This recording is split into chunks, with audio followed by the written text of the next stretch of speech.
पर्वण्यष्टम्याञ्च ज्ञातव्यप्रोषोदोपवासस्तु चतुरभ्यवहार्याणां प्रत्याख्यानं सदेच्छामि।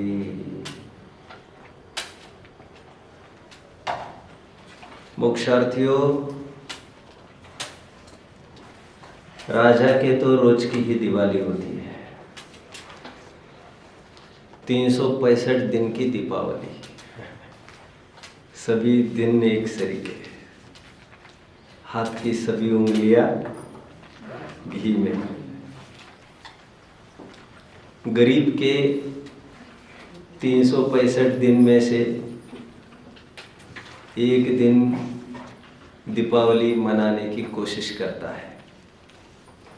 364 दिन दरिद्रता का ही मातम मचाता है, लेकिन एक दिन दीपावली मनाकर दरिद्रता की थोड़ी धूल फटकने की कोशिश करता है। वह भी एक दिन अमीर जैसा जीना चाहता है। वो कोशिश करता है यह महसूस करने की कि अमीर क्या महसूस करता है। शायद इस बहाने एक दिन की भले ही बनावटी लेकिन अमीरी आजमा कर अनुभव करके शायद उसके जीवन में ये बात झकझोर जाए कि यार रोज ही ऐसा ही जीना, भी बस हो गए। छटपटाहट होने लग जाए और एक दिन अमीरी की चरम सीमा को प्राप्त करके फिर 365 दिन ही अमीरी दीपावली का जश्न मनाए। एक दिन के बहाने वो सोचता तो यही है, दिन भर हो मेरी ऐसी दशा जैसी इन लोगों ने धारी है। मैं क्या करूं? क्या मैं नहीं घूम सकता गाड़ियों में? मैं नहीं रह सकता बंगलों में? या ऐशो आराम शान शौकत मुझे नहीं मिल सकती? उसके भी आशाओं को पंख लगते हैं, मेहनत का जज्बा होने लगता है और वो भी दुगनी दुगनी रफ्तार से दौड़ने का सोचता है। ठीक उसी प्रकार बच्चों, हाँ, राजा के भले ही रोज ही दीपावली, फिर भी कार्तिक कृष्ण अमावस्या के दिन जिसे दुनिया दीपावली मनाती है, कुछ विशेषता वो भी कर लेता है। हालांकि बहुत फर्क नहीं पड़ता था उसको, लेकिन फिर भी कुछ ना कुछ विशेषता तो वो भी कर लेता है। ये तो हो गए उदाहरण बच्चों। सिद्धांत में आप सबको समझना चाहिए, मुनिराजों के रोज ही पर्व है, 365 दिन के पर्व है उनके। आमजन जिनकी इतनी ताकत और औकात नहीं, पुरुषार्थ नहीं है इतना, सभी दिन आत्मसन्मुख परिणाम करने का, तो विशिष्ट दिनों पर वो चाहता है कि मैं भी असंयम मिथ्यात्व की धूल फटको, अनादि की दरिद्रता की धूल फटको। वो भी बराबर कोशिश करता है और उस दिन ये भी महसूस करने की कोशिश करता है कि ज्ञानी संयमी कैसे महसूस करते होंगे। पर्व के एक दिन वह भी शक्ति प्रमाण संयम को पालकर, तपश्चरण को पालकर, स्वाध्याय आदि में प्रवृत्ति करके, आरंभ परिग्रह का त्याग करके, वह भी एक सैंपल उसका चखना चाहता है और इसके जरिए एक दिन वो संयम और वितरागता की चरम सीमा को छू ही लेता है। तिथि पर्वोत्सवा सर्वे त्यक्ता येन महात्मनः। तिथि पर्वोत्सवा सर्वे त्यक्ता येन महात्मना। जिस महात्मा ने समस्त प्रकार के तिथि और पर्व का त्याग किया है, उन्हें अतिथि भी जानियात, उन्हें अतिथि जानना चाहिए। अतिथि शब्द समझ रहे हो बच्चों आप लोग? अतिथि शब्द का अर्थ जिसके न आने की तिथि हो और न जाने की तिथि हो। और ऐसे कौन? ऐसे मुनिराज जिनकी न आगम की आहट होती है, न विहार की आहट होती है। ये तो वे ही जानते, पब्लिक तक दूर। मैंने कभी चर्चा भी की थी, संघस्थ मुनियों को भी कहना बहुत जरूरी नहीं समझते। इस छंद में इतना कहने की कोशिश की गई है बच्चों कि साधु संतों के जीवन में कोई तिथि और कोई पर्व नहीं होते, क्योंकि उनके रोज ही पर्व और तिथियां होती है। इसलिए कहने को आश्चर्य नहीं लग रहा है मुझे। आम श्रावक अष्टमी 14 को उपवास करने की कोशिश करता होगा, लेकिन मुनिराज से आपको यह अपेक्षा नहीं करनी चाहिए। आप जानते हैं श्रावकों के दिग्व्रत होते हैं, जानते हैं बच्चों? दिग्व्रत, व्हाट इज दिग्व्रत? दिग्व्रत का तात्पर्य मैं जीवन भर इस मर्यादा के बाहर नहीं जाऊंगा। देशव्रत, 8 दिन के लिए मैं इससे बाहर नहीं जाऊंगा, 1 साल के लिए यहां से दूर नहीं जाऊंगा, इसे कहते हैं देशव्रत। 12 व्रतों की कभी चर्चा कर लेंगे बच्चों, बट अभी मुझे इतना ही कहना है, मुनियों के कोई दिग्व्रत देशव्रत नहीं होता। बंधन की जरूरत उन्हें होती है जो अभी कमजोर हो, अल्प भूमिका में हो। बच्चों को इसे बांधकर, बच्चों को इसलिए बांधकर रखना पड़ता है, इसलिए डांटा जाता है उनको, उंगली पकड़कर क्यों नहीं चले, क्योंकि उनके गुम होने की संभावनाएं हुआ करती है। बंधन अल्प भूमिका वाले जीवों को ही हुआ करते हैं, ऊपर की भूमिका में चढ़ने वालों के लिए कोई बंधन नहीं हुआ करते। उनका मन ही स्वयं इतना मजबूत हो गए, देखिए ना, मुनिराज के कोई दिग्व्रत नहीं, कोई देशव्रत नहीं, यहां से इंडिया के बाहर भी नहीं जा सकता। अरे इंडिया दूर, मेघालय है, हिमाचल प्रदेश है, एटसेट्रा एटसेट्रा, नागालैंड है, जो भी ये coastal parts you can call, जो बॉर्डर पेरीफेरी पर बैठे ये स्थान, वहां पर भी उसका जाना, कश्मीर है वहां पर उसका जाना इम्पॉसिबल। और कुंद ठेठ हजारों किलोमीटर दूर यहां से विदेह क्षेत्र में चले गए। आप जानते हैं ना बच्चों, विदेह गमन की उनकी घटना बहुत प्रसिद्ध है। उनके कोई दिग्व्रत देशव्रत नहीं था तो वे चले गए, लेकिन अनुव्रति के यह सब हुआ करता है।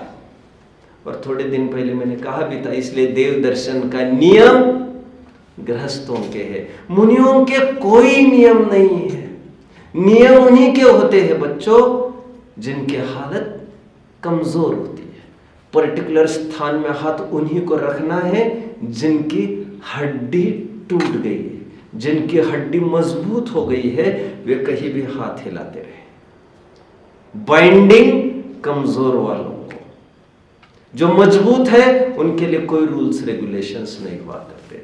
ये कहकर शिथिलता, छल, स्वैराचार की बात मैं नहीं कर रहा हूं। खैर, मैं ये कह रहा था, आश्चर्य नहीं है अष्टमी 14 को भी मुनिराज उपवास नहीं करे तो, बट पुरुषोत्त उपवास प्रतिमा वाला 48 घंटे का कर सकता है।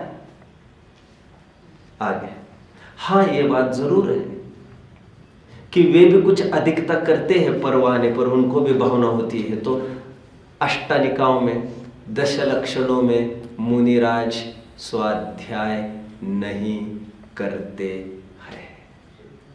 स्वाध्याय का निषेध होता है 10 लक्षणों में, उनके अष्टानिकों में, उनके, हमारे में क्यों? 8 दिन के लिए अधिक से अधिक समय वे सामायिक में ही यापन करते हैं। कोई भी अनुष्ठान धार्मिक अनुष्ठान तब छोड़ा जाए जब उससे ऊंचा धार्मिक अनुष्ठान हम अंगीकार करने जा रहे हैं। ठीक उसी प्रकार यहां पर समझ लेना चाहिए। हमने 5 कक्षाओं में, पूर्व 5 कक्षाओं में संभवतः आई थिंक 5 कक्षाएं हुई है। पर्व क्या है, पर्वों में प्रसिद्ध महापुरुष, पर्वों में रखने योग्य सावधानियां, अष्टमी का मनोवैज्ञानिक कारण, 14 का मनोवैज्ञानिक कारण, इन बिंदुओं पर 5 घंटों में चर्चा की। आज अंतिम सेशन होगा पर्व संबंधी। आज दशलक्षण का मनोवैज्ञानिक कारण की चर्चा करेंगे। यह चर्चा आज तक की हुई चर्चाओं से थोड़ी हटकर होगी। आज की चर्चा थोड़ी इंस्पायरिंग, थोड़ी एंटरटेनिंग और इंफॉर्मेटिव भी रहेगी। Therefore be focused. थोड़ा ज्योग्राफिकल डाटा भी आपसे शेयर किया जाएगा। विशेष रूप से उपयोग को केंद्रित करना पड़ेगा। अनफॉर्चुनेटली आपके सामने कोई स्लाइड्स वगैरह दिखा नहीं पाऊंगा, I am not used to, लेकिन मैं आपको कुछ बताने की कोशिश करूंगा। नक्शों को भी वो आप समझ पाएंगे, ये मैं ज़रूर कह रहा हूँ। पेज नंबर्स भी बताऊंगा जो बाद में आप रेफर कर सकेंगे। पहली बात मैं इतनी कह दूं प्रारंभ करने के पूर्व, अष्टानिक के मनोवैज्ञानिक कारणों को देखने की वैसी भी गरज नहीं है। क्यों? क्योंकि अष्टानिक मनाया किसी मनोविज्ञान से नहीं जाता है। अष्टानिक ऑलरेडी देवगण मनाते आ रहे हैं और मनाते रहेंगे। जब इतने भोगों की प्रचुरता वाले जीव भी अपना भोगों का समय निकालकर 7 दिन 24 मल्टीप्लाइड बाय 7 आई थिंक 192 198 जो भी होगा, इतने घंटे के लिए बराबर साधना करते हैं 8वें नंदीश्वर द्वीप जाकर। इस न्याय से हम भी ये सोचते हैं हम उनके सामने हम कौन हैं, तो हम भी शक्ति प्रमाण अष्टानिक आदि पर्वों में विशेष ज्ञान और ध्यान में प्रवृत्ति करते हैं, संयम साधना तप में प्रवृत्त होते हैं। जाते जाते और एक बात, षोडश कारण पर्व कितने जन ने सुना है बच्चों? अब मैं थोड़ा और बता दूं आपको। षोडश कारण पर्व का कोई आगमिक प्रमाण हमारे सामने मौजूद नहीं है। ये नए दौर की नई खोजे, ठीक है, लेकिन विरक्त होने के लिए एक नए नए साधन जुटा रहा है आदमी, तो उसमें कोई खराबी भी नहीं है। बट ये आपको पता होना चाहिए, इसमें आगम मौन है। आगम ने ऐसे पर्वों का कोई उल्लेख ही नहीं किया है। ये नए रूप से स्थापित किए गए पर्व है, इसलिए इनकी चर्चा हम नहीं करेंगे। जाते जाते ये भी बता दो आपको, षोडश कारण पर्व कितने दिनों का मनाया जाता है बच्चों? Any idea? वैसे 31 या 32 दिनों का मनाया जाता है। आपके घर में कोई है ऐसे बड़े बुजुर्ग जो इसे मनाते हो? So sad. 31 या 32 कैसे होता है ये मैं थोड़ा सा बता दूं बच्चों आपको। जैसे दर्शन विशुद्धि भावना, उसके लिए 2 दिन, विनय संपन्नता भावना 2 दिन, शील व्रतेष्वनिति 4 2 दिन, अभीक्ष्ण ज्ञानोपयोग 2 दिन, dot dot dot dot dot dot, प्रवचन वत्सलत्व भावना 2 दिन। इस प्रकार 32 दिन का यह पर्व मनाया जाता है। अथवा the second way we have is start from Darshan Vishuddhi and end with Pravachan Vatsalatva, and again प्रवचन वत्सलत्व के बाद फिर डिसेंडिंग ऑर्डर में जाते हुए फिर दर्शन विशुद्धि तक। इस न्याय से प्रवचन वत्सलत्व भावना का एक बार ही नंबर लगेगा। इस न्याय से 31 दिन का भी बहुत जन पर्व मनाते हैं। हमारे कोश में भी 31 और 32 दोनों प्रकार का उल्लेख मिलता है। हालांकि जैसे मैंने कहा है, मूल आगम इसमें चुप्पी साधे है, इस पर्व के बारे में कुछ भी बात नहीं करते। 10 लक्षण पर्व क्यों मनाया जाता है, इसके मनोवैज्ञानिक कारण की ओर हम बढ़ लेते हैं बच्चों। थोड़ा आपको पृष्ठभूमि पता हो, भरत वैसे आपको पता होना चाहिए, एक द्वीप में 3 कर्म भूमियां और 6 भोग भूमियां हुआ करती है। 3 कर्म भूमियां जैसे भरत, ऐरावत और विदेह। क्रम से बोलना हो दक्षिण से उत्तर की ओर तो भरत, विदेह और ऐरावत। भरत और ऐरावत ये एक्सट्रीम एंड्स है। ज्योमेट्री है बच्चों आपको, कॉर्ड होती है, कॉर्ड। आई थिंक गुरुजी सही है कि कॉर्ड कह सकेंगे ना, मुझे बहुत टाइम बाद I am using this word really. तो जो स्मॉल आर्क रहता है जो सर्कल का, नीचे का तो ऊपर का, that is called a chord. I think chord is a line, but but I am not talking about the line now, I am talking about the entire arc now. अच्छा, ओके। तो ये नीचे का जो आर्क है दक्षिण का, that is Bharat क्षेत्र। ऐसे ही उत्तर का है वो है ऐरावत क्षेत्र, और बीचों बीच है विदेह क्षेत्र। बहुत इंटरेस्टिंग है, आप फोकस्ड बने रहिए, बहुत अच्छी चर्चा आने वाली है। ये एक द्वीप संबंधी मैंने कहा बच्चों, जम्बू द्वीप की बात कही, उसी प्रकार आपको धात्की खंड द्वीप और पुष्करार्ध द्वीप, ऐसे 2.5 द्वीपों के अपने अपने समझ लेना। कुल 15 कर्म भूमियां बताइए, 3 × 5, दुगनी करना चाहिए बाहर। अभी नहीं उलझना हो आपको तो मुझे भी नहीं उलझाना है। किसी को कोई डाउट होगा तो पूछ सकते हैं बच्चों। किसी को कोई डाउट? 3 कर्म भूमि, आई एम कमिंग टूवर्ड्स। और एक द्वीप संबंधी 6 भोग भूमि होती है बच्चों। तत्वार सूत्र के 4थे अध्याय में इस संबंधी समस्त सूत्र आपको मिल जाएंगे। भोग भूमियां कौन कौन सी है समझ लीजिए। हेमवत, हिरण्यवत, ये है जगन्य भोग भूमियां। मैं दक्षिण की और उसके अनुसार पैरेलल उत्तर की ऐसा कहता जा रहा हूं। मध्यम भोग भूमियां हरि, रम्यक, देवकुरु, उत्तर कुरु, ये उत्तम भोग भूमियां। इस प्रकार हमने देखा, एक द्वीप में 6 भोग भूमियां हैं, 3 कर्म भूमियां हैं। इस प्रकार 2.5 द्वीप में यदि कोई पूछे तो आपको बताना चाहिए 15 कर्म भूमियां और 30 भोग भूमियां। खैर, मुझे अभी इतनी चर्चा करनी भी नहीं है आपसे, मुझे तो केवल जम्बू द्वीप संबंधी बात करनी है, और जम्बू द्वीप में भी मैं सीधा आपको भरत क्षेत्र में लेके आ रहा हूं। ये इतनी इंफॉर्मेशन अभी तक दी, अभी इसके बाद मैं भरत क्षेत्र से बाहर नहीं निकलूंगा। यहां तक किसी को कोई डाउट बच्चों? नहीं, बोल भाई। भोग भूमियों के नाम हेमवत, हिरण्यवत, हरि, रम्यक, देवकुरु, उत्तर कुरु। देख लीजिएगा, बाद में भी बता सकूंगा। अभी आइए फोकस करिए अपना ध्यान भरत क्षेत्र पर बच्चों।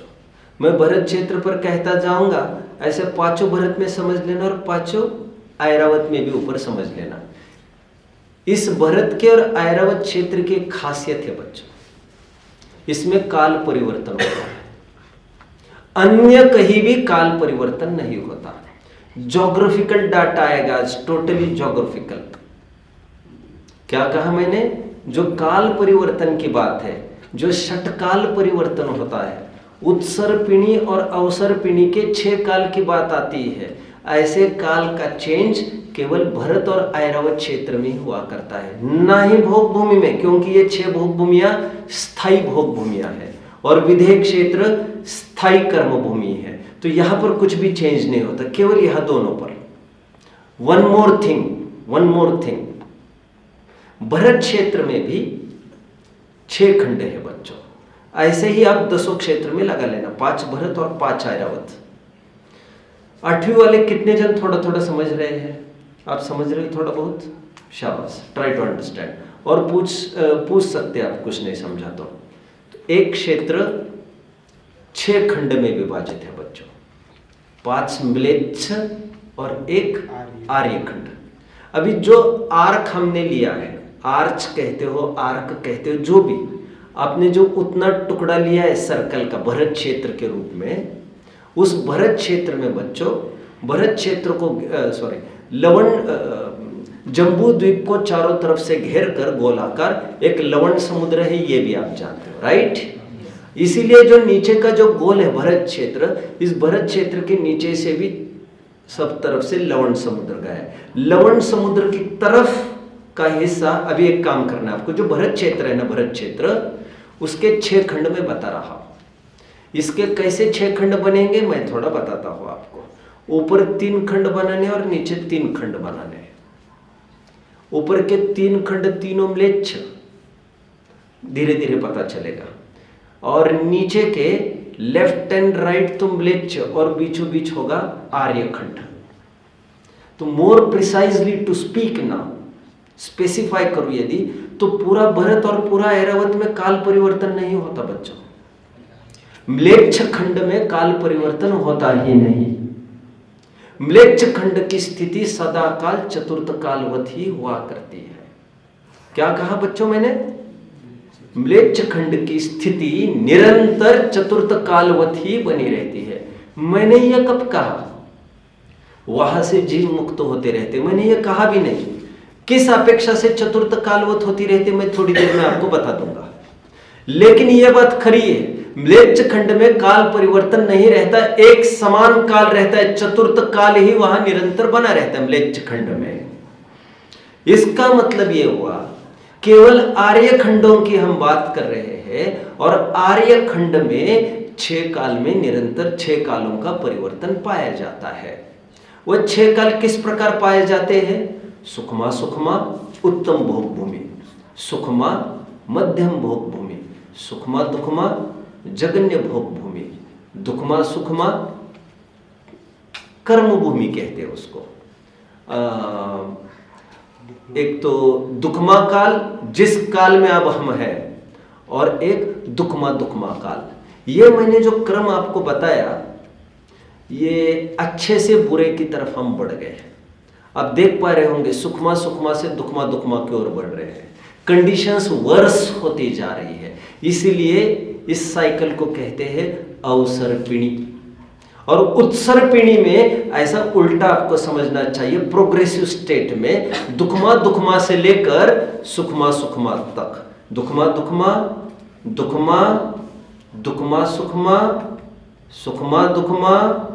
सुखमा और सुखमा, ऐसा 6 प्रकार के काल निरंतर परिवर्तित होते रहते हैं। कहाँ की बात कर रहा हूं बच्चों मैं?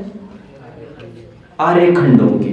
अब मैं अपनी बात करूंगा। अब मैं भरत क्षेत्र की भी फिर से बात, हाँ इसकी तो बात मैं कर सकूंगा। क्या होता है एक्चुअली समझ लीजिए बच्चों अभी जरा। 6 खंड जो होते हैं भरत क्षेत्र के, वह कैसे होते हैं वो जरा बता दूं मैं आपको। बीचों बीच एक विजयार्ध पर्वत है, पूरब से लेकर पश्चिम तक फैला हुआ, बीचों बीच। मतलब जैसे जो सर्कल अभी बना था ना बच्चों, लिसन, सर्कल में ऊपर लाइन और आर्क नीचे की ओर, ऐसा था ना नीचे दक्षिण की ओर का भरत क्षेत्र। इसमें बीचों बीच इसके विजयार्ध पर्वत है। Why is it called Vijayardh पर्वत बच्चों? क्योंकि चक्रवर्ती 6 खंड पर अपना प्रभुत्व जमाता है, तो उसकी विजय का आधे हिस्से को कहते हैं, आधे हिस्से का जहां पर पार्ट बनता है, जो पर्वत भेदता है उसको, उसे कहते हैं विजयार्ध पर्वत। कितने जन समझ रहे हैं मेरी बात को बच्चों? अब ये कहने की जरूरत नहीं है, जो अर्धचक्री होते हैं ना, वह एक आर्य और 2 म्लेच्छ खंड का मालिक होता है। आर्य खंड का तो वो है ही, तो वहां का तो मालिक होगा ही होगा वो, और बाकी ऊपर के 3 म्लेच्छ खंड पर उसका अधिकार नहीं चलता।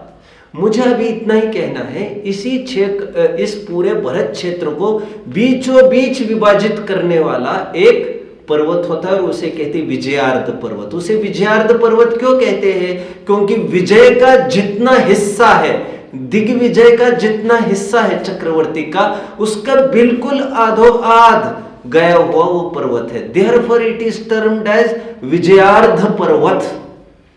कितने जन मुझे फॉलो कर रहे हैं बच्चों? अभी इस प्रकार हमने देखा भरत क्षेत्र के कितने खंड हो गए? 2 खंड हो गए। कितने खंड हो गए? 2 टुकड़े हो गए। बहुत अच्छी भाषा में। अब इन 2 टुकड़ों को मैं क्या करता हूं, ध्यान से सुनिए अभी जरा। एक ऊपर इसी भरत क्षेत्र में एक पद्म नामक तालाब है। अब उस सरोवर है, द्रह है।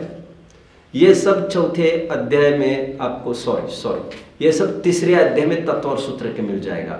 24वें सूत्र से लेकर 32वें सूत्र तक आप ढूंढते रहिए, आपको सब मिल जाएगा।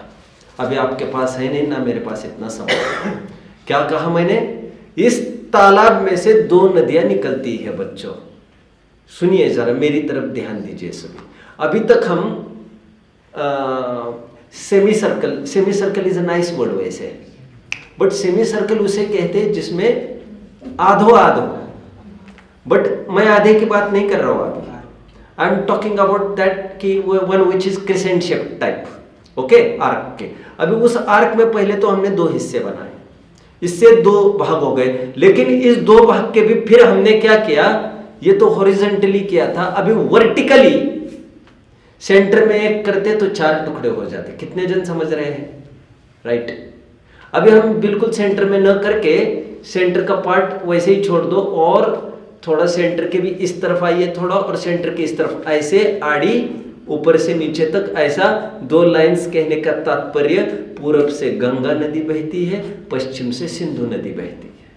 इस प्रकार हम देख रहे हैं 6 खंड इसके अपने आप हो गए। कितने जन यहां तक मुझे फॉलो कर रहे हैं? कितने जनों को कुछ पूछना है तो अब भी पूछ लीजिए, फिर बाद में अब बोर भी हो जाएंगे अननेसेसरीली। और इतना इंटरेस्टिंग टॉपिक देखो, हिमवान के ऊपर, हिमवान पर्वत के ऊपर पद्म। Right, very good. इन क्षेत्रों को विभाजित करने वाले 7 क्षेत्रों को विभाजित करने वाले 6 पर्वत हैं। पहले पर्वत का नाम हिमवन पर्वत है बच्चों। इस हिमवन पर्वत में ही वो पद्म नामक द्रह है। रियली स्पीकिंग, पद्म नामक सरोवर की बात कही ना मैंने, जिसमें से गंगा और सिंधु निकल कर आते हैं, और एक्चुअली भरत क्षेत्र में मैंने कहा दैट इज ऑन हिमवन पर्वत रियली। और इस न्याय से उसके कितने होते हैं? 6 खंड भरत क्षेत्र के हो जाते हैं। ऐसे ऐरावत के भी होंगे और सभी भरत ऐरावत के होंगे, लेकिन we have nothing to do with others. मैं अभी केवल भरत क्षेत्र की ही अपने बात कर रहा हूं जहां पर हम रह रहे हैं। इस प्रकार हमने देखा 6 खंड अपने आप हो गए, विजयार्ध पर्वत के कारण और गंगा सिंधु नदी के कारण। कितने जन फॉलो कर रहे बच्चों जरा? यहाँ पर बोर्ड तो है नहीं, और बहुत टाइम लगेगा अभी बोर्ड आने में। तो व्हाट कैन बी डन? इस पर लाने की भाव है क्या? नहीं, बच्चों को देंगे तो नहीं, अभी पेज नंबर मैं भी बता नहीं पाऊंगा एक्चुअली उनको ना, मुझे भी पता नहीं है वो पेज नंबर सुन के। तालिका यहाँ थोड़ी होगी, कुछ तत्व और सूत्र है ऊपर है। नहीं, अभी दैट वन डू। अभी तो आप समझ रहे हैं ना? आप समझ रहे हैं क्या विराज? 6 खंड। चलो जल्दी जल्दी, then get that board here soon. और कोई आए और जल्दी दिखाए इसे बोर्ड को। तब तक आप यहाँ पर फोकस्ड बने रहिए, मैं कुछ बात करता रहूँगा। छोड़िए अभी, ये दिस विल वर्क। कोई आगे आकर दिखा सकता है जो मैं कहना चाहता हूँ? वो कोई दिखाएगा? भरत क्षेत्र के 6 खंड कैसे होंगे? नो वन, कोई नहीं। गुरुजी आप तो दिखा पाएंगे? प्लीज आइए।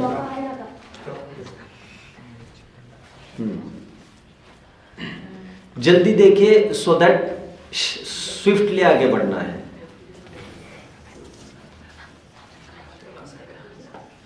राइट, पहले तो एक गोल बनाया। ये गोल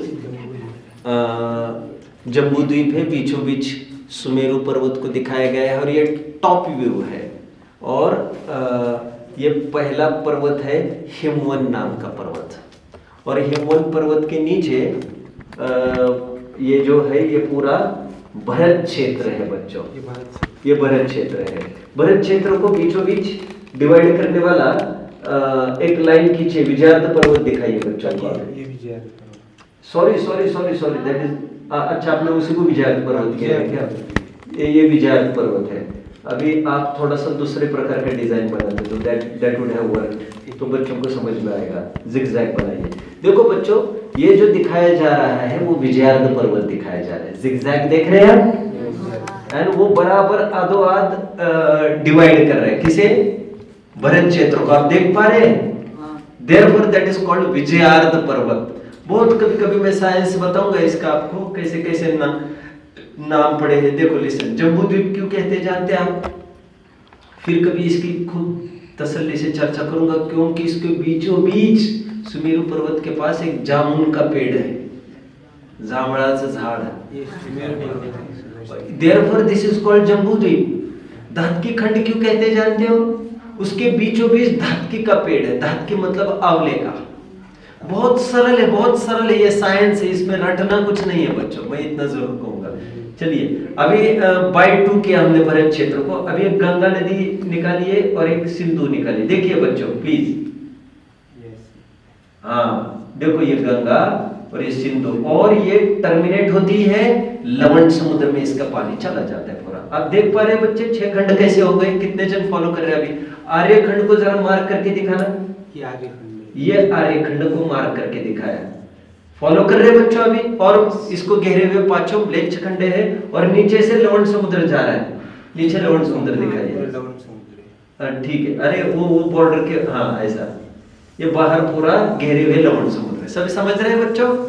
अभी बैठिए गुरुजी, अभी ध्यान से सुनिए बच्चों जो मैं कहूंगा। अभी मैं आर्यखंड के जो काल परिवर्तन होता जा रहा है, उस काल परिवर्तन के 6वें काल की तरफ बढ़ रहा हूं मैं। कॉन्सेंट्रेट कीजिए। अभी हम कौन से काल में खड़े हैं बच्चों? अभी हम पंचम काल में खड़े हैं। अभी पंचम काल के कितना टाइम बीत गए हैं बच्चों? कितना? महावीर भगवान जब निर्वाण को प्राप्त हुए तब पंचम काल प्रारंभ होने को 3 साल 8 माह और 15 दिन बचे हुए थे। This is enough. लगभग 2550 वर्ष मानकर चलिए, और आगामी आने वाला 18,500 वर्ष, मतलब 21,000 वर्ष का पंचम काल दुखमा काल होता है। आप जानते हो, राइट? 4 कोड़ा कोड़ी सागर का सुखमा सुखमा काल, 3 कोड़ा कोड़ी सागर का सुखमा काल, सुखमा दुखमा काल 2 कोड़ा कोड़ी सागर का। दुखमा सुखमा काल जो कर्म भूमि होती है, जहां पर 24 तीर्थंकर शाला का पुरुष, 63 शाला का पुरुष, 169 महापुरुष होते हैं, वो काल होता है 42,000 वर्ष कम 1 कोड़ा कोड़ी सागर का। दुखमा काल होता है 21,000 वर्ष का, और दुखमा दुखमा काल होता है 21,000 वर्ष का। कितने जन यहाँ तक मुझे फॉलो कर रहे हैं बच्चों? शाबाश। फॉलो करना सबको जरूरी है, जरूरी भी और जिम्मेदारी भी आप ही की है, क्योंकि आपने हाथ ऊपर नहीं किया तो मैं ये मानकर चल रहा हूं कि आप सब समझ रहे हैं, राइट? ये जो नीचे बनाए हैं 5 लिखा है वहां पर, what that 5 stands for, what that 5 stands for, what is that? हाँ, what that 5 stands for.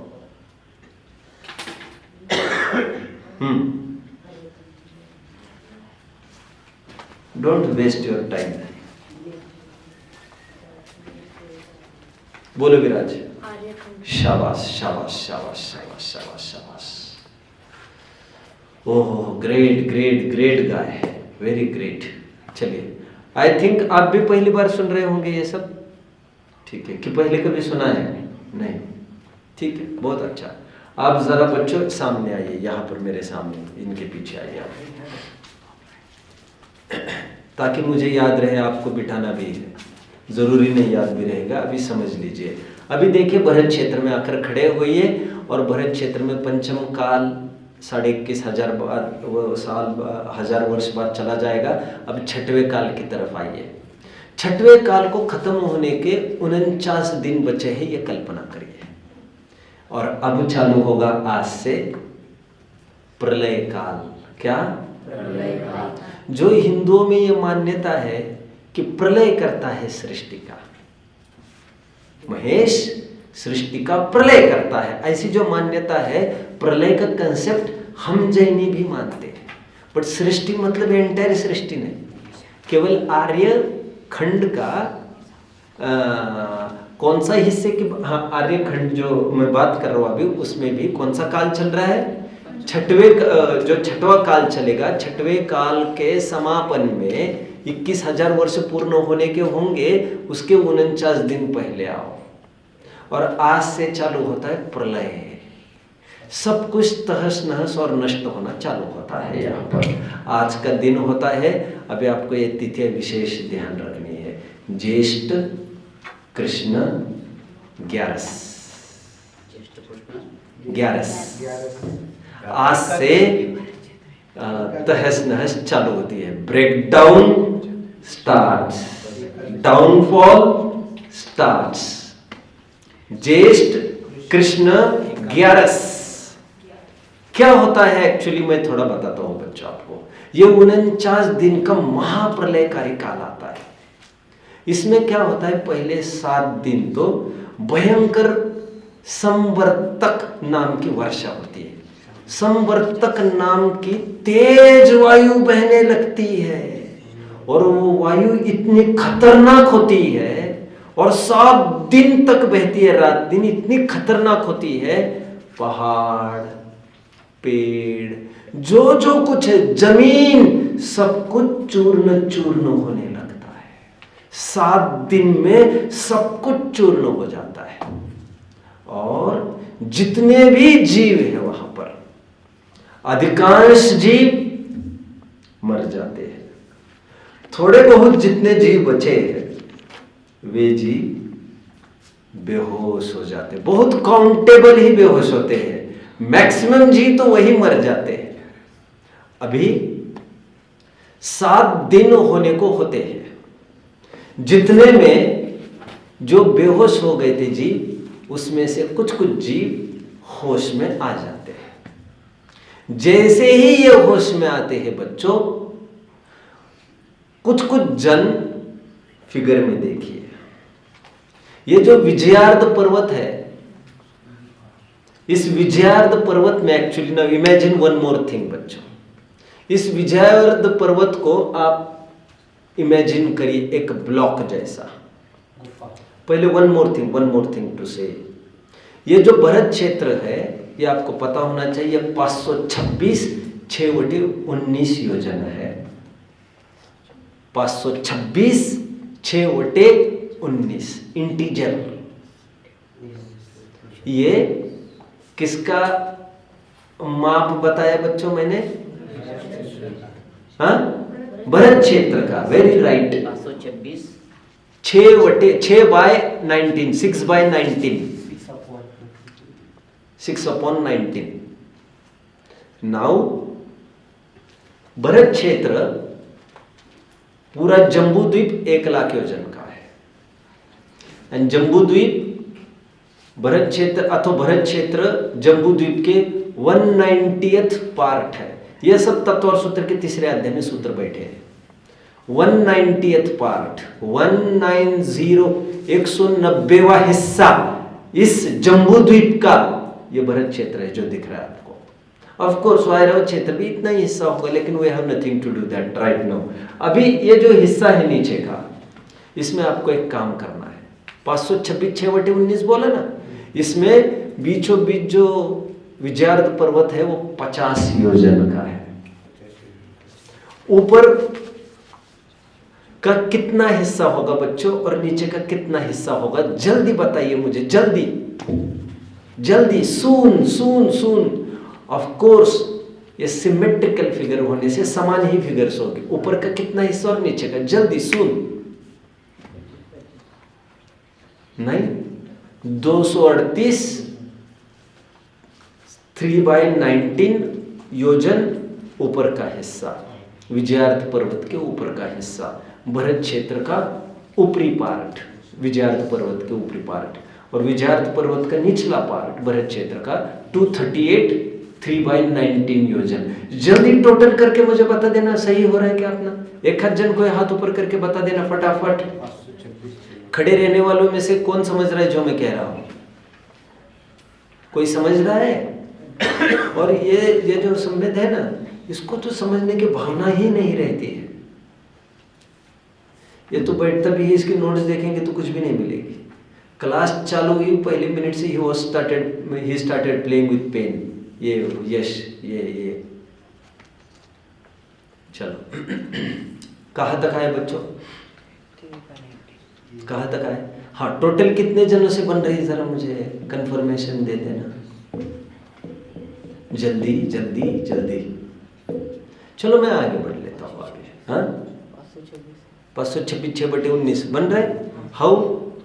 238 3/19 plus 238 3/19 is equal to 476 6/19 and 476 6/19 plus 50 is equal to 526 6/19। Getting right? आगे बढ़ते हैं बच्चों। अभी ध्यान से सुनिए जो मैं कह रहा हूं, ध्यान से सुनिए।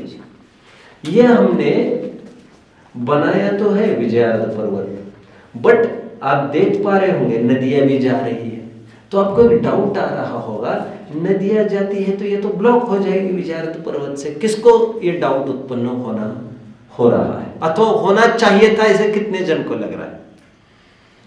ठीक है, शाबाश, बैठ जाइए, आप दोनों बैठ जाइए।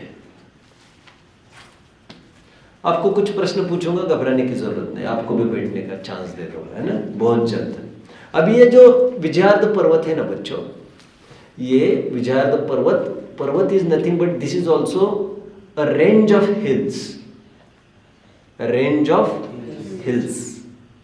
अभी नाउ ये 9 कूट है यहां पर लाइन से। कितने? विजयार्थ पर्वत इज नथिंग बट 9 कूट, 9 कूट अथवा 9 हिल्स है, ऐसे समझ लो। ओके, हिल्स तो मैं दिखा रहा हूं, actually they are not tapering in shape really. अब मेरा काम निकाल रहा हूं मैं, तो ये 9 हिल्स है ऐसे। अब ये पूरब से लेकर पश्चिम तक इनके 9 के नाम हमारे ग्रंथों में आए हैं, स्टार्टिंग फ्रॉम सिद्धायतन।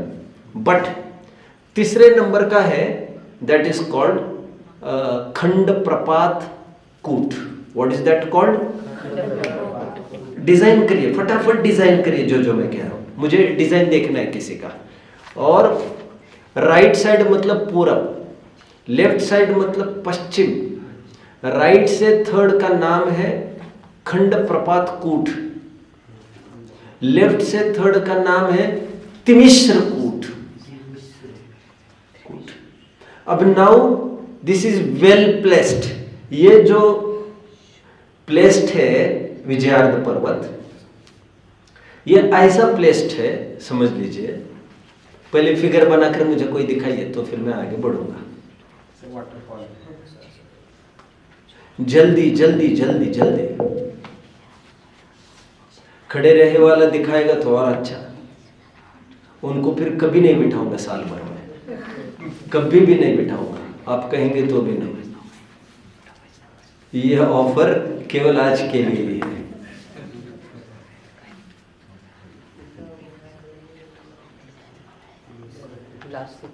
चलो बैठने वाला कौन दिखाएगा, तो उसको 5 दिन के लिए कभी नहीं उठाऊंगा।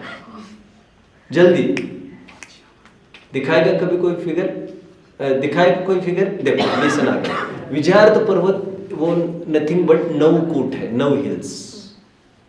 राइट साइड का थर्ड दैट इज कॉल्ड खंड प्रपात कूट, एंड लेफ्ट से थर्ड दैट इज कॉल्ड तिमिश्र कूट। अभी इसी में एक गुफाएं है, बहुत खतरनाक वर्णन है हमारे ग्रंथों में, फिर कभी इसकी भी चर्चा कर लूँ। वो I fail to bring one thing, चलो मैं कुछ पढ़ के भी दिखा सकता हूँ। वहां पर गुफाएं हैं कुछ बच्चों, उसी गुफा में खंड प्रपात गुफा में से गंगा निकलती है। राइट साइड है ना बच्चों, यहाँ पर ध्यान दीजिए सभी, जो वहां से नदी निकल रही है ना बच्चों, वो नदी उस विजयार्थ पर्वत की एक गुफा, राइट साइड की नदी गंगा नदी खंड प्रपात नाम की गुफा में से निकल रही है। और जो लेफ्ट सिंधु नाम की नदी है वो तिमिश्र नाम की गुफा में से निकलकर नीचे लवण समुद्र में जा मिलती है। अभी कितने जन समझ रहे हैं मेरी बात को?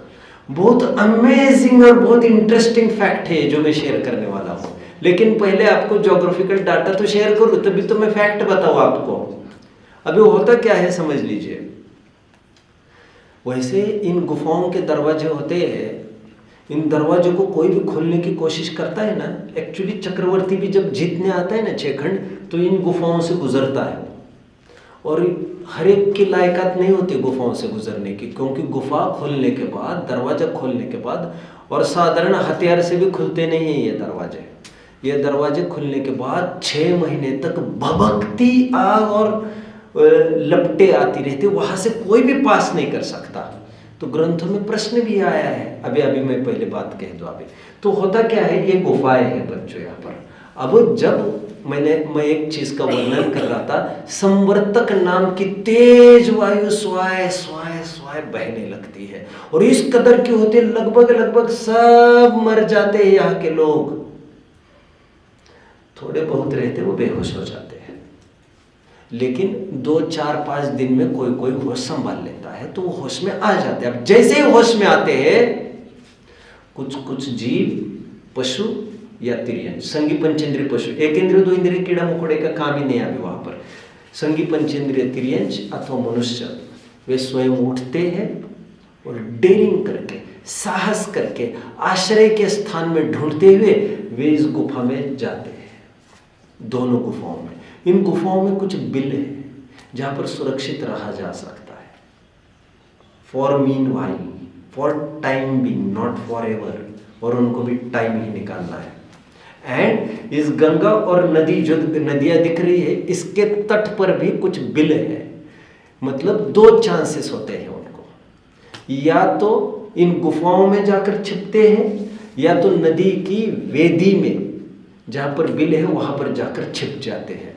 और जिनकी एफिशिएंसी नहीं होती है और पुण्य ज्यादा है, जोरदार, तो कुछ देव व्यंतर स्वयं इस गुफाओं में रहते ही हैं। वे व्यंतर स्वयं बाहर आते हैं, आदमी मनुष्यों तिर्यंचों को उठाते हैं और फटाफट अंदर ले जाते, क्योंकि वे जानते हैं अभी इतना बड़ा तूफान आने वाला है, यहाँ पर तो सब कुछ खंडर होने वाला है। अभी फटाफट ले जाते, वहां पर सेफ सिक्योर कर देते हैं उनको। कुछ विद्याधर भी आते हैं और विद्याधर भी उनको अंदर ले जाते हैं और सेफ कर देते हैं। विद्याधर क्या है ये भी समझ लीजिए बच्चों। ये जो दिख रहा है ना आपको विजार्द पर्वत, इस विजार्द पर्वत पर विद्याधर रहते हैं। इनकी 2 श्रेणियां मानी गई है। ये विद्याधर जहां रहते हैं वहां पर निरंतर चतुर्थ काल चलता है। मतलब चतुर्थ काल यहां चल रहा है अभी भरत क्षेत्र में। चतुर्थ काल जैसी स्थिति कहां पर चलती है? ये जो बीच की जो विजार्द पर्वत दिख रहा है, इस पर विद्याधर रहते हैं। विद्याधर समझ में आता है बच्चों आपको? जैसे मैं बात कर रहा था रावण की थोड़े टाइम पहले, वो विद्याधर था, वो यहाँ का था। विद्याधरों के पास कुछ विद्याएं होती है, कुछ माँ से इनहेरिटेड होती है, उन्हें कहते हैं जाति विद्या। कुछ बाप से इनहेरिटेड है, उसे कहते हैं कुल विद्या। जो स्वयं तपश्चर्या आदि के बल पर अर्जित करते हैं उन्हें कहते हैं साधित विद्या। ऐसे 3 प्रकार के विद्याओं के स्वामी होते हैं वे पंचम गुण स्थान तक जा सकते हैं। लेकिन मुनि अवस्था को प्राप्त करना हो तो विद्याओं का सब त्याग करना पड़ता है। फिर आज भी विजार्द पर्वत से आज भी ये जीव मुक्त होते हैं। भरत क्षेत्र की बात कर रहा हूं मैं, और जनरली कहते भरत क्षेत्र में अभी कोई मुक्त नहीं होता, वो जनरल टर्म्स है। बट विद्याधर आज भी मुक्त हो सकते हैं, बट विद्याओं का त्याग करके, विद्याओं को साथ लेकर केवल पंचम गुण स्थान तक ही उनका प्रोग्रेस हो सकता है। अभी ये विद्याधर भी तुरंत साथ में हो लेते हैं। विद्याधर की जैसी स्थिति भी, विद्याधर और म्लेच्छखंड, इन दोनों की स्थिति एक सरीकी होती है, और वह कैसी होती है वो थोड़ी सी वो भी बता देता हूं मैं बच्चों। विदेह क्षेत्र की स्थिति चतुर्थ काल का यहाँ जैसे स्टार्ट होता है ना, यहाँ चतुर्थ काल का दुखमा सुखमा जैसे स्टार्ट होता है ना, उसका प्राइम जो पार्ट होता है वैसा विदेह क्षेत्र में निरंतर बना रहता है। कितने जन समझ रहे मेरी बात को? क्योंकि प्रारंभ का पार्ट क्यों बोला? क्योंकि उत्तर सबके हाथ खड़े, बैठ जाओ सब। बैठ जाओ सभी, 2-5 मिनट विश्राम, सांस ले रहा है हम लोग। चलिए, कहाँ तक आए मैं बच्चों? हाँ, चतुर्थ काल मतलब दुखमा सुखमा काल। यहाँ पर भी स्थितियाँ डिटोरिएट होती रहती है। आदिनाथ की आयु कितनी थी? लाखों पूर्वों की थी, मतलब लगभग करोड़ पूर्व की चली गई। 84 लाख मतलब ऑलमोस्ट 84% तो हो ही गया।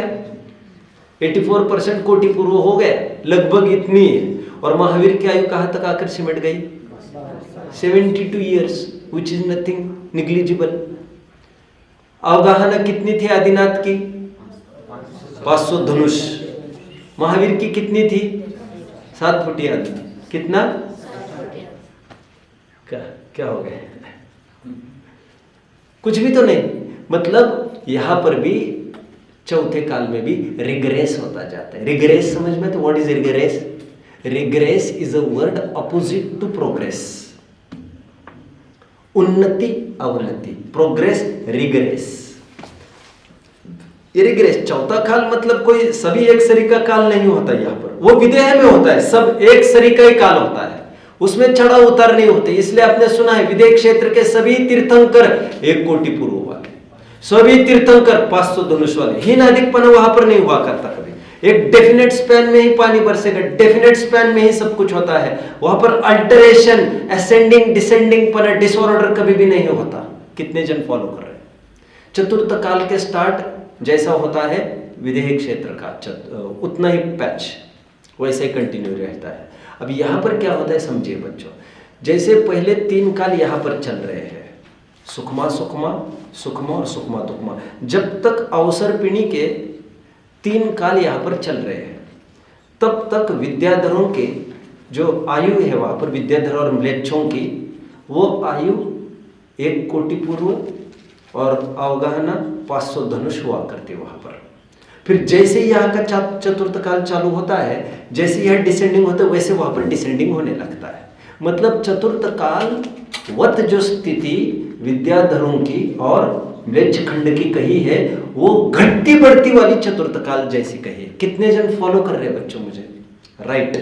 अभी ये घटते घटते घटते विद्याधरों में घटते घटते जब यहाँ पर चौथा काल आएगा, तो जैसे चौथे काल के एंड में यहाँ पर भी 7 हाथ और 120 वर्ष की आयु रहेगी। आप कितने जन फॉलो कर रहे हैं मेरी बात को? तो बराबर वहां पर भी उतना आएगा। और जब यहाँ पर 5वां 6वां काल आएगा, फिर उसके नीचे डिग्रेड नहीं होगा उनका। फिर आगे का जो उत्सर्पिणी का पहला दूसरा काल आएगा, मतलब 6वां 5वां फिर से आएगा, तो भी वो मेंटेन रहेगा बराबर वहां पर। और फिर जब तीसरा काल चालू होगा, अकॉर्डिंगली फिर वो बढ़ने लग जाएगा, प्रोग्रेस होने लग जाएगा 500 धनुष की ओर, 1 कोटि पूरब की ओर। कितने जन मुझे फॉलो कर रहे हैं? बस दिस इज इनफ। लेकिन 10 लक्षण क्यों मनाती है, इसकी चर्चा हम कर रहे हैं। I know that. मैंने आपको ये कहा, ज्येष्ठ कृष्ण एकादश को संवर्तक नाम की बड़ी तेज वायु होती है, जिसमें सब कुछ तहस नहस होता है, सब जीर्ण शीर्ण होने लगता है, सब कुछ जैसे लोग मराठी में कहते हैं ना, भोगा भोगा, वैसे सब कुछ जैसे चूर दिया हो किसी ने, चूर्ण हो जाता है सब कुछ। ऐसे 7 दिन तक चलता है। कुछ बेहोश भी होते, कुछ मर भी जाते हैं, और जो बेहोश होते हैं उनको ऐसा बचा बचा कर वहाँ पर देव अथवा विद्याधर ले जाते हैं, अथवा स्वयं चले जाते हैं। 72 ही युगल जाते हैं, ऐसा श्वेतंबरों का कहना है, लेकिन अपने यहाँ कोई ऐसी फिगर नहीं है। और वो 6 महीने पहले खोल कर रखते देव और विद्याधर गुफाओं को। वे जानते प्रलय आने वाला है और 6 महीने तक उसकी तपन ठंडी नहीं होगी, तो पहले खोल कर रख देते, ताकि कोई भी यहाँ पर आए तो रेस्क्यू ऑपरेशन के रूप में यहाँ पर आकर सहारा ले सकेगा। कितने जन फॉलो कर रहे हैं? अब 9-7 दिन का पैच खत्म होता है बच्चों। अब देखिए क्या क्या चालू होता है। फिर दूसरा 7 दिन का जो सेट है, यहाँ पर अति शीत वर्षा चालू होते हैं। इतनी ठंड इतनी ठंड इतनी ठंड कि -20-30 की तो बात ही नहीं कर रहे हैं यहाँ पर। मतलब आदमी खड़े खड़े ही गलने लग जाए, ऐसे हालत यहाँ होने लगती है। छठवें काल की बड़ी दर्दनाक स्टेज चालू होती है। ये 2nd स्टेज है खराब प्रकार की वृष्टि में। 3rd प्रकार की वृष्टि होती है एसिड की वृष्टि होती है, एसिड क्षार जिसे कहते हैं। जैसे एसिड की बूंद भी किसी पर आ गई तो आप जानते हैं ना वहाँ पर छेद हो जाता है, ऐसे एसिड की पूरी वर्षा होती है, जहर की पूरी वर्षा होती है। ये तीसरे प्रकार की वर्षा महीने का ही है। 49 दिन का 3 सेट हो गए, 21 दिन पूरे हो गए। फिर जो आने वाले 7 दिन है उसमें कंकड़ पत्थर आदि सभी रुक्ष और कठोर वस्तु, उपल जिसे कहते हैं, बड़े बड़े पत्थर, फिर वे 7 दिन बरसते रहते हैं। कितने स्टेजेस हो गए बच्चों? 4 स्टेजेस। इसके बाद आग बरसती है पूरी 7 दिन के लिए। इसके अभी आप कल्पना कर सकते हो, यदि ये वहां पर नहीं जाते अंदर तो फिर उनको दूसरी बरसात ही नहीं झेल पाते, आगे की कहाँ से झेल पाते वे। आग तक आए, फिर धूल मिट्टी की वर्षा होने लगती है, और फिर अंत में एक भयानक सफोकेटिंग धुएं की बरसात होने लगती है, जहां पर तो कोई दिखना तो भारी मुश्किल, लेकिन धुआं ही धुआं। और 7 दिन पूरे होने के बाद ये 6वां काल और इसके साथ अवसर्पिणी काल खत्म, प्रलय खत्म। और जमीन में नीचे बच्चों 1 योजन तक, भूमि नीचे 1 योजन तक चूर्ण चूर्ण हो जाते, दग्ध हो जाती है। आज का दिन कौन सा है? अंतिम दिन 6वां काल का, जरा बताइए बच्चों। You should know 2 things for this. बोलो।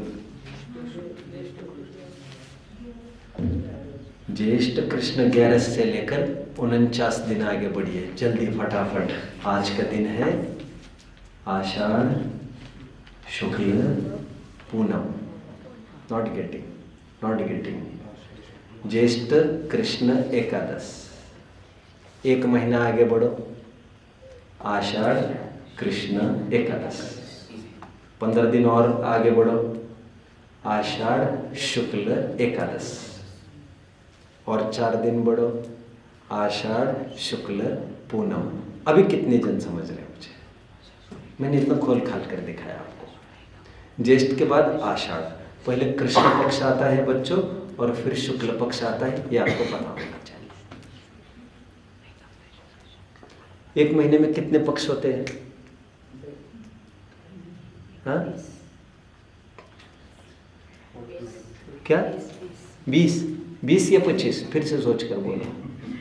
20 या 25? हाँ पक्का? कितने पक्ष होते हैं 1 महीने में? कितने? 25 ना? कितने पक्ष होते हैं? इनको ज्ञान दो जरा, इनकी क्लास लिया करो अलग से, इनको सिखाओ जरा। बहुत अच्छा बच्चा है विराज, बहुत अच्छा बच्चा है। आई थिंक आपको पिताजी नहीं है ना? और देखो कितना ये बोले हैं।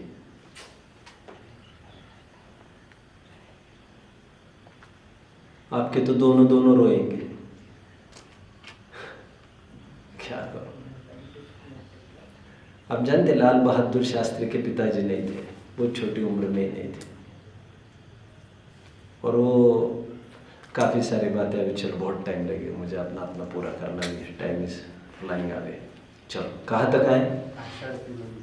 हाँ, आषाढ़ शुक्ल पूनम, आज प्रलय खत्म। जैसे मैंने आपको थोड़े दिन पहले एक बात बताई है बच्चों, शायद भगवान महावीर पाठ पढ़ाते समय मैंने आपको ये बताया है कि हमारे हर काल का प्रारंभ श्रावण कृष्ण एकम को होता है। याद है? हाँ, शायद मुझे लग रहा है मुक्ति दिन ने स्पीच में ये बाहर बोला था कि हर काल का प्रारंभ हमारे यहाँ उत्सर्पिणी हो, अवसर्पिणी हो, पहला काल हो, दूसरा काल, तीसरा काल, चौथा काल, 5वां काल, 6वां काल, हर एक काल का प्रारंभ श्रावण कृष्ण प्रतिपदा एकम को होता है। इसलिए हमारा happy new year Shravan Krishna एकम को होता है। अनादि निधन रूप से विचार करें तो, और करंट सिनेरियो में विचार करें तो कार्तिक कृष्ण अमावस्या को हम मनाते ही हैं, महावीर के निर्वाण के महोत्सव के उपलक्ष्य में। ठीक है, नाउ छठवां काल पूरा हुआ। आप देखिए बच्चों, अवसर्पिणी काल पूरी हुई, ये प्रलय जितना होना था सब हो जाता है। फिर आज से उत्सर्पिणी का पहला दिन श्रावण कृष्ण एकम। अभी 7 दिन कंसेक्यूटिवली अच्छी बरसात होने लगती है। पहले 7 दिन जल की वर्षा होती है, फिर 7 दिन दूध की वर्षा होती है, फिर 7 दिन घी की वर्षा होती है, फिर 7 दिन अमृत की वर्षा होती है। वहां पर जहर की कही थी ना, ख्याल में है ना आपको? वहां पर आग कही थी ना, अभी थोड़ा सा उल्टा चलता है यहाँ पर। वहां पर संवर्तक कहा था ना, अभी यहाँ पर भी ऐसी वायु कुछ न कुछ आएगी। फिर यहाँ पर पांचवे के रूप में अच्छे रस की वर्षा होती है। अच्छे रस मतलब कोई मौसमी संतरे की बात नहीं कर रहा हूं मैं अभी, लेकिन जो बहुत नरिश कर सकते हैं यहाँ की मिट्टी को, ऐसी बरसातें होती है वहां पर। फिर औषधियों की वर्षा होती है 7 दिन। पहले मैं थोड़ा एक ब्रेक लेता हूं। जो 4 वर्षाएं पहले कही ना बच्चों, 7 4 28, आफ्टर 28 डेज ये भूमि एकदम गीली और चिकनी होने लगती है। चिकनी मतलब well to cultivate something, ready, fertility आने लगती है उसमें। तो 28 दिन में अच्छी भूमि एकदम बन जाती है वो, वेल टू डू। उसमें कुछ वेल, कुछ लताएं, कुछ गुल्म छोटे पौधे और कुछ वृक्ष भी अपना कदम रखने को देखने लगते हैं। फिर 3 प्रकार की 7 दिन की और वर्षाएं होती है, जो मैंने आगे अभी कही। कौन कौन सी? रस, औषधि और सुगंधित वायु। वहां पर संवर्तक लिया था। तो ये 49 दिन ये कंप्लीट होते हैं। और यहां पर क्या होता है, अभी जो जीव अंदर बैठे थे ओहो, अब ये लेख लिखा जाए, कोई किडनैप हो जाता है 49 into 2 98, कोई 98 दिन के बाद रिहाई हो किसी गुंडे से, समझ रहे ना? अब जानते ना, बड़ी बसेस, बड़े प्लेन्स भी हाईजैक करते, जानते ना? कितने दिन अपने पास रखते हैं वे सब अंडरवर्ल्ड के लोग। तो यहाँ पर 98 दिन के बाद ये रिहाई हो जाती है। फिर क्लाइमेट अच्छा होने के बाद ये अपनी योग्यता से बाहर निकल कर आ जाते हैं। अब उनको ख्याल में आता है खतरा टल गया है। तब भी अभी व्यवस्था तो अभी डेवलप थोड़ी है, अभी भी ये नंगे ही रहते हैं, कोई वस्त्र की व्यवस्था नहीं है, भोजन आदि की कोई व्यवस्था नहीं है। यहाँ पर भोजन के नाम पर अनेक बार ये मिट्टी का ही अति आसक्ति पूर्वक ग्रहण करने की कोशिश करते हैं। समझ रहे हैं? अभी तो कोई डेवलपमेंट ही नहीं है इनमें, एकदम काला शरीर है। दुखमा काल के जीवों का शरीर ऐसा ही बताया गया है। तो इनकी दिन की आयु तो एकदम अभी उसके बाद तो करनी नहीं है, लेकिन ये 49 दिन पूरे होते ही आज का दिन होता है। बोलिए जरा बच्चों, चलिए इसको कोई बोलेगा तो महीना भर नहीं उठाऊंगा मैं, जल्दी तिथि बोलो फटाफट, जल्दी 1 मिनट दे रहा हूं, 1 मिनट, जल्दी 2-3 जन डिस्कस करने हो तो 2-3 जन करो तो सामूहिक रूप से वो इनाम दी जाएगी।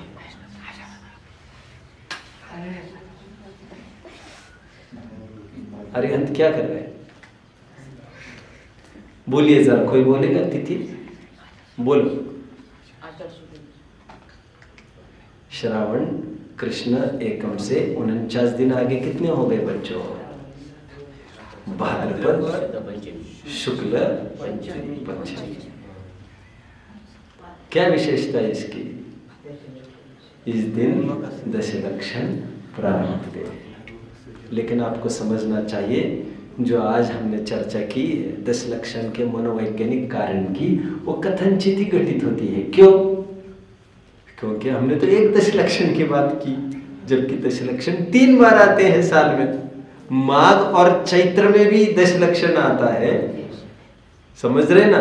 शुक्ल पंचमी से लेकर शुक्ला चौदस तक, तो ये 10 दिन चलते हैं।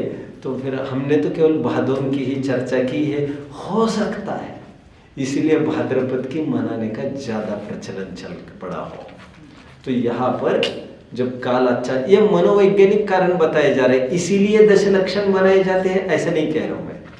ये ऊपरी ऊपरी हम थोड़ा सा मेकआउट कर रहे हैं, क्योंकि अनादि निधन में कोई कारण की व्यवस्था हुआ नहीं करते। मेरा प्रकरण लगभग हो गया है बच्चों। कोई डाउट होगा किसी भी विषय में तो आप पूछ सकते हैं। अभी कोई ज्योग्राफिकल डाटा पूछना हो तो वो भी पूछ सकते हैं, कोई बात कहनी हो तो वो भी कहिए। छठवें के बाद फिर से छठवां स्टार्ट होता है। हाँ, छठवें के बाद फिर से छठवां, लेकिन दैट छठवां इज असेंडिंग वाला छठवां। फिर उसके अंत में प्रलय नहीं होता ना? किसके? नहीं, नहीं, वो तो प्रोग्रेसिव स्टेट है। उसके बाद पंचम होगा, फिर पंचम काल के जब 1000 वर्ष रहेंगे तब वहां पर भी कुलकर होंगे। फिर वहां का जो तीसरा काल होगा उत्सर्पिणिका, वो होगी कर्मभूमि। वहां पर होंगे तीर्थंकर सब। ऐसा जब ये प्रलय वगैरह होता है तब 72 कपल्स या कुछ जो होते हैं, 72 कपल्स में भी, हाँ, लेकिन बाकी जो फिर मरकर कहाँ जाते हैं? अपने अपने परिणाम। हाँ, नाइस क्वेश्चन। छठवें काल में पैदा होने वाले और छठवें काल से जाकर पैदा होने वाले लगभग उल्लेख नरक का है या तिर्यंच का, वेरी डाउटफुल रियली, बट ऐसा कथन जिनवानी में है, जरूर है। क्या दिखता है कारण नरक में जाते? आपका कहना है नरक में, तो मैं भी पॉसिबली नरक में जाते हो, प्रिफरेबली मुझे लग रहा है नरक से ही आते हैं और नरक में ही जाते हैं। दोनों बातें, दोनों रूल है। मान बख्शी ज्यादा होती है। ऐसा भी उल्लेख है कि छठवें काल में, जैसे मैंने अभी कहा, छीना झपटी मिट्टी के लिए होगी, वो छठवां काल अपना पीक का होता है, जब यहाँ पर प्रलय के पहले की स्थिति, तो एक दूसरों को खाने की भी कोशिश करते हैं, मांस भक्षण की भी पूरी कोशिश करते हैं यहाँ पर। लेकिन ये अवसर्पिणी के छठवें की बात हुई, उत्सर्पिणी के छठवें की बात नहीं है। हाँ, तो ये नरक से ही आते, नरक में ही चले जाते, थोड़ी देर के लिए मानकर चलिए। हाँ, और बोलो। और यहाँ का कोई जीव सम्यक्त वगैरह प्रकट कर सकता है, ऐसा भी कुछ नहीं हुआ करता। हाँ, बोलो। 3 विद्याओं के नाम बोलो भैया। देखो, माँ की तरफ की कोई बात होती है तो उसे कहते हैं जाति, पिता की तरफ से कोई बात होती है तो उसे कहते हैं कुल। एक ट्रेंड है ये, सिंपल, जाति मद, कुल मद, तो ये एक ट्रेंड है, तो आपको ये समझना चाहिए। जाति मतलब, देखो कोई भी शब्दों को समझ लीजिए। जाति मतलब जन्म, जात मतलब जन्म, तो जहाँ से जन्म हुआ है तो मतलब माँ की कोख से, देयरफॉर वहाँ से रिलेट किया। और एक साधित विद्या मतलब स्वयं तपश्चरण के बल पर अर्जित की हुई। और किसी को कोई डाउट हो तो पूछो बच्चों। विरजा पर्वत की ऊंचाई कितनी? हाँ, विरजा पर्वत, विजयार्ध। हाँ, बोलो। अर्ध नाम है, उसमें अर्ध है। ऊंचाई का तो पूरा उल्लेख है जिनवानी में। आई एम सॉरी, मैं इस समय में पूरा डायमेंशंस नहीं बता सकता। उसकी ऊंचाई है, यहाँ तक कि उसकी चौड़ाई की भी बात है, गहराई आदि सबकी बात आई है ग्रंथ में। आपने विद्या को धारण करते, हाँ, विद्या को धारण करते हैं, उनको विद्याधर कहते हैं। राइट, बराबर। ये जो विजय पर बाकी को सब अच्छा कहा जाता है, दीवार जैसी और वगैरह। कौन से? ये विजय तो पर्वत है, बाकी के हिमवन, महाहिमवन। हाँ, वे तो पर्वत है, वे तो वो दीवार जैसी। हाँ, अच्छा, राइट। उनको कुलाचल ये शब्द ही है उनके लिए, दीवार जैसी। राइट। ठीक है बच्चों, और कुछ प्रश्न? हाँ, नरक से आते, नरक में जाते हैं, हाँ। तो नाकी नहीं होता है। नहीं, मनुष्य ही है ना, लेकिन ये मनुष्य मर के नरक में जा ही सकता है, नार के मर के मनुष्य में आ ही सकता है। हाँ, ओके, हाँ, बोलो। प्रहलाद काल में उसमें शेवट का स्टेज है ना प्रलय काल। प्रलय काल में जो आप प्रहलाद काल बोले, प्रलय प्रलय प्रलय मतलब नाश, लय मतलब नाश। हाँ बोलो। वो शेवट का जो स्टेज है ना 7वां स्टेज, उसमें किसकी वर्षा होती है 7 दिन? धुआं। जयवी। चलो बच्चों, और कोई प्रश्न? ठीक है, दिस इज ऑल। जो छठवां काल होने के पंचम काल के अंत में तो महावीर स्वामी जैसे फिर 7 हाथ ऊंचे ये 7 पार्डन, फिर से क्या क्या?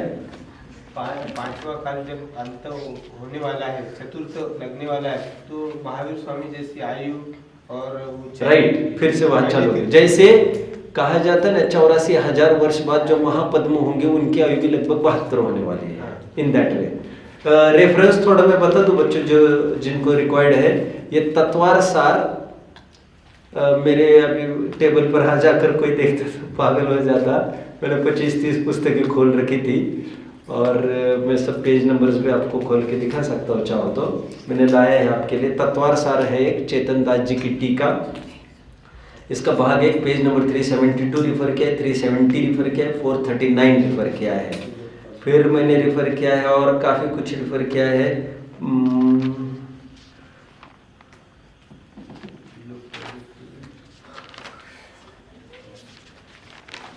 ठीक है, मैंने प्रश्न संग्रह है एक, उसका पहला भाग का 124 पेज 130 पेज जिसको चाहिए वो भी उसको रिफर कर सकता है। और भी काफ़ी कुछ है, जिनको चाहिए वो मेरे से डायरेक्ट प्रकरण ही ले लें। जिनको फिगर्स चाहिए वो डायरेक्ट फिगर में दे दूंगा। तत्पर सूत्र ये है कि चतुर्दश नदी सहस्र परिवृत्ता गंगा सिंधु नद्या, वो 14 नदियों का प्रकरण है वो एक्चुअली। तीसरा अध्याय, राइट, आपका सही कहना है। उसके 24वें सूत्र से लेकर 32वें सूत्र तक की विषय वस्तु देखनी पड़ेगी। एक सूत्र से काम नहीं बनेगा। Right,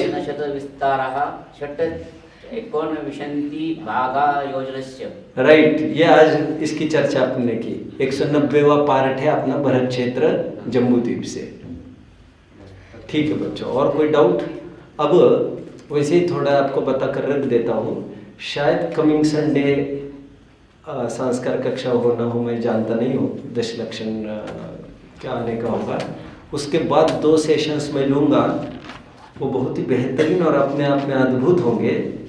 for the first time in my life I will try this. Mahavir पर गाली पड़ गई भारी, इसके 2 सेशंस में करूँगा, जिसमें एक नई विषय वस्तु आपको मिल जाएगी। मतलब उसमें एक रूपक खड़ा किया है, मतलब मेरा ये अपना मौलिक है ये। दिस इज नॉट कॉपीड और read from anywhere, not heard from anywhere. तो this will be a new theme. And ये दीपावली की अगवानी के रूप में ये मैंने 2 तैयार किए हैं। बाद में लेख रूप भी होकर भी ये छप जाएंगे कभी जैसा अवसर मिलेगा। Let's see what happens.